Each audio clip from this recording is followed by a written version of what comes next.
ஹல்லேலூயா, price Lord. இந்த புதிய பிப்ரவரி மாதத்திற்கு ஆண்டவர் கொடுக்கிற வாக்குத்தத்தம் என்னவென்றால், நீதிமொழிகள் 23:18 உங்கள் நம்பிக்கை வீண் போகாது என்று சொல்லுகிறார். இதை குறிப்பாக ஊழியம் செய்கிற பிள்ளைகள் அண்டையிலே கர்த்தர் இந்த வார்த்தையை அதிகமாக ஈடுபடுகிறார். அநேக ஆத்துமாக்களை இந்த மாதத்திலே இது வரைக்கும் கர்த்தருக்குன்பட்ட பிரயாசத்தின் நிமித்தமாய் நீங்கள் அறுவடை செய்வீர்கள். அது இல்லாமல் கர்த்தரையே நம்பி சார்ந்திருக்கிற பிள்ளைகளே, உங்கள் நம்பிக்கை வீண் போகாது என்று கர்த்தர் சொல்லுகிறார். நீங்கள் பட்ட அந்த பிரயாசத்தின் விளைச்சலை இந்த மாதத்திலே நீங்கள் பெற்றுக்கொள்வீங்க.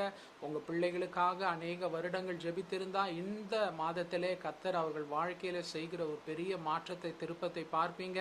அவங்க வாழ்க்கையில வழிவாசல்கள் திறக்கப்படுகிறத பார்ப்பீங்க. ஆவிக்குரிய ஜீவியத்துல அவர்கள் கனி கொடுக்கிற பிள்ளைகளாக ஒரு மனமாற்றத்துக்குள்ளாக வருவதை காண்பீர்கள்.